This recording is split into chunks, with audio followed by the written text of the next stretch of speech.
bombastic then. I tell you. Crazy. Yeah. I tell you.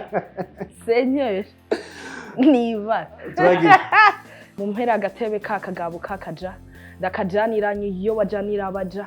Gaho kibaza ngo karanjaniranye ga. Nikamenye ko iwanje atabujanja tabuja. We nutwo dusoda twabira iyo muja. Iwanje vyarabananiye kungira umuja. Nkikujakariye imyaka myinshi mbonaga.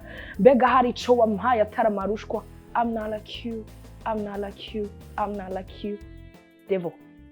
Abantu benshi barakujija bakumva nawe wimana ugenda ukaririmba ibintu nyene bifise ama melody turi kuririmba nibiki uravyumva rero hari gihe nyene uwo bumva ari kanda bihebe iki hari abadire baca baja très loin ukaza wumva abantu nyene baba mama cyane kandi bayivuga from love kwe ugenda kubwiye ngo nta mugabo zo France pe muri kuririmba ivyo bintu kuvyo byo kurapura buri byo bahungu aho nta sori ndavuga nti ati nyene nivyo Imana yampamagariye waba wumva nyene ufite ubwoba ukumva dendebukiwe mukavuga ati you know what God called me that's all batwizeye ko Gradys asu umuntu ku ruhande come on nkuko batabi I'm not going to talk about that okay that's too private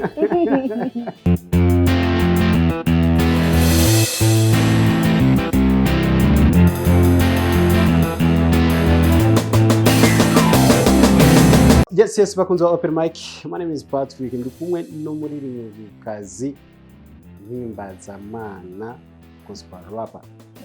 Romantic then. So ndakora mugije. Hi. Meze neza. Ni sawa. Ni sawa now. Refresh. Arabantu batakoza akazina ari kujyo zina bararizi. Okay. Nitwa Gradys Eglisias Bilindav. Yeah. Hanyuma rero kwita katera gatoya. Okay.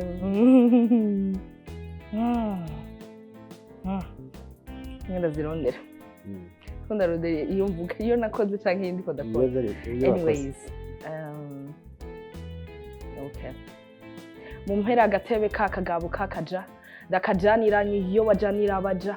Gaho kibaza ngo karanjaniranye ga. Nikamenye ko iwanje atabujanja tabuja.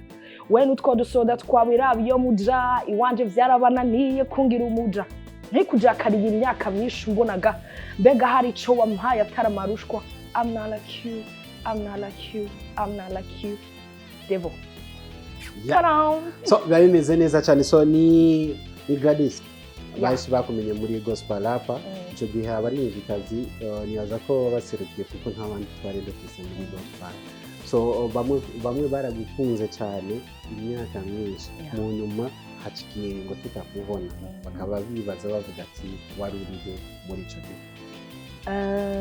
sinzi ko noshoka mvuga exactement ma detail yo nabindi ariko j'espère bien yuko abantu un jour nzokibabarira donc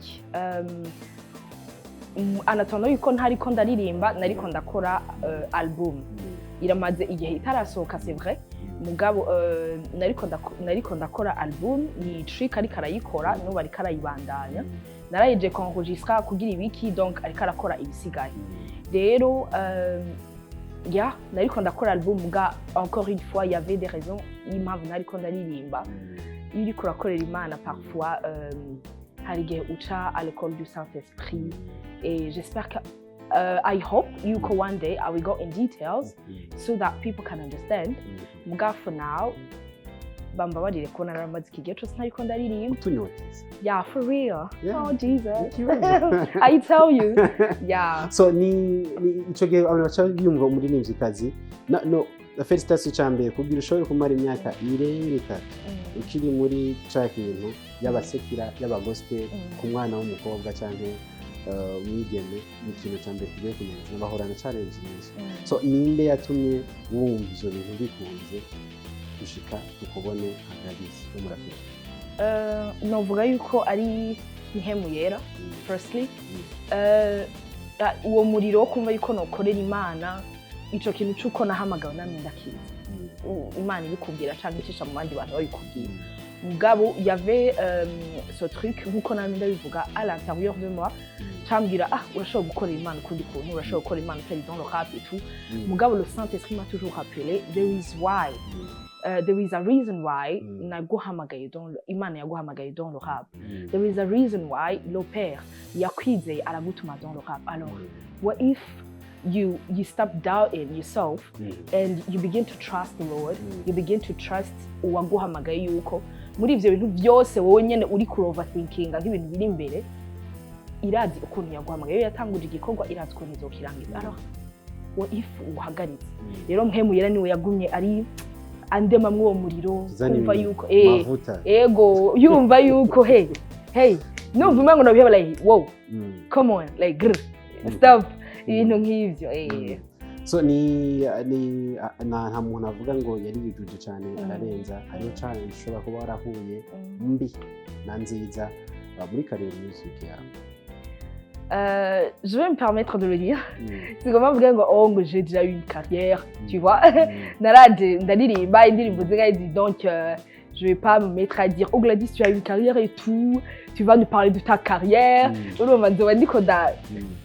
urayibona nta bintu byinshi novuga ngo ndahura nabyo kurabona umwanya nabyo nta ndiko ndaririmba waraba munini unomva rero ibintu byiza Imana nuko namye mfise abantu bamba hafi cyane gose nige tu sais au fait iyo umuntu ari karagufasha mu bintu uba uri kurakora ugaca usanga uramaze igihe utari kurakora abantu baradendebukirwa. Soyons francs et sincères. Mugabo ndashima Imana. I will always thank God for Trick on the beats, man. The guy, he has been my guy for real for my career. Trick on the beats yamye ari like whoa, you know what if reka dukore album, reka dukore ibintu ibi, you know hari igihe Imana igutwara ahantu uwo muntu ari karagufasha adashoboye gutahura ariko wewe yamye ari like you know what Imana ikikubwira qu'est-ce qu'on peut faire urumva. Donc for real he has been my guy for real. And hariho n'abandi turakorana, hariyo ba Chu Taina, ba Tesi, ba Keren, barahari benshi mugabo cyane Trick niwe yari like whoa, you know yeah for real ego ngira ni kubera ari nawe twatanguranye from the beginning. hari naragiye ndaronka ba Prince baratanguye baramfasha turi kumwe na Trick wobo baragenda mu bindi bandi muganyana nasanze ufite jusqu'ici umuntu twaragumanye aguma afasha dans la musique naho abandi baza yari Trick. So I'm that kind of a person, when you do something for me I'm like yo I'm be grateful forever. So ni bikorwa mwakoze neza kiya gihe cya kera ariko ibintu byari bishushe gospel rapper yari bishushe cyane igeze ku rugero ngahagira igihe birahora nyine babantu badendebukirwa gatoyi.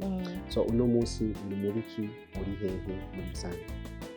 Uyu munsi ndiko ndakorana na Milli Souls. Yeah. Naratanguye gukorana na Milli Souls. Je me suis dit en attendant yuko album yanje isohoka, en attendant yuko parce que album iri nk'indirimbo nyinshi kandi izo ndirimbo hari igihe zifata igihe kandi ugasanga okay murahije kwangozika mugarakeneye by'amaseri n'ibiki en attendant yuko Trick ayiheza kuyikora ariko afatanye n'akandi kazi kenshi afise. Agila niwe mu visionnaire wa Milli Souls. He's a very big fan of mine, a very little brother, Nukuri for real. Niwe yari like yo Gladys umaze udakora, so en attendant yuko album isohoka ndabitwe gukora album, what if no gukorera indirimbo imwe. You see, and I was like woo, that's great. Kubera nyene usanga Trick atarongumanya cyane tu ndamubwira hey listen okay vugana na Trick, if Trick avyemeye turakora. Muga mu nyuma acara propose Agila mwira ni wo what if cette fois on a Milli Souls. Comme ça on peut collaborer si hari ibintu twofashanya Trick cyangwa iki cyangwa si avuga ati okay wenda kwizeye gutya na gutya murashoboye gukorana, what if dukoranye. And I was like woo reka dutangure gukorana. Jesha turakivugana na Trick gutya na gutya arambwira okay cool quand même kubera producteur wese agukunda shaka gushigikira yifuza yuko utera imbere ariko ukorera indirimbo nyinshi cyangwa atari wari karagukorera uravyumva. Rero niho naciye mvuga ati okay let me pray for this urumva. Hanyuma maze kubisengera ndavuga na Agila hamaca ndavuga ati okay reka mfate ingingo yo kuja gukorana na Milli Souls. Milli Souls rero cyasanga abana beza baratesa and then now I'm yeah I'm great yeah for real. So ni summer o'clock open mic tukwitege iza nguvu nyinshi za kera ahantu hashashe ugiye. Pardon, ndashobora kubaza Summer O'Clock Open Mic c'est quoi le truc? Summer O'Clock Open Mic donc ni ouvert muri Summer. Oh, okay. Great. So, Sinabitaho. tukwizere cyane cyagiye cyakira zanguvunisha ahantu hashasha bigiye gukorera. Yeah. Ndikunda turiko turakora indirimbo nyinshi ziryoshe. Yeah, abantu bagere subscribing on my YouTube channel no kuri Instagram.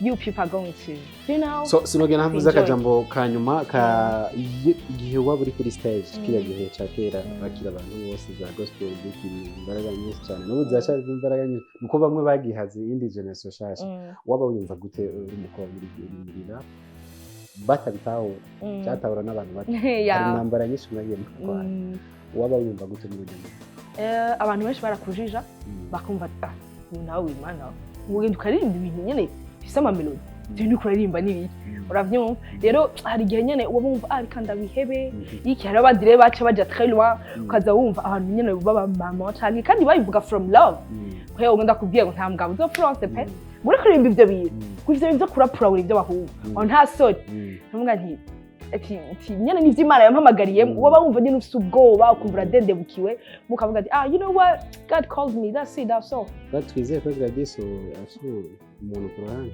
Come on. Nkuko batabivuga.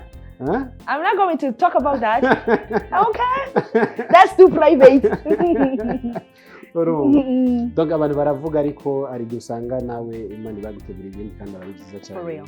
I tell you. So ndakwifurize kugira amahirwe menshi cyane kugira ibikorwa byiza n'abantu bashasha mugiye gukorana. Thank you. Nibaze kubizungenda neza. So ndanakwifuriza sama nziza. Thank you. O'clock Open Mic. Asante sana. Thank you. Murakoze namwe.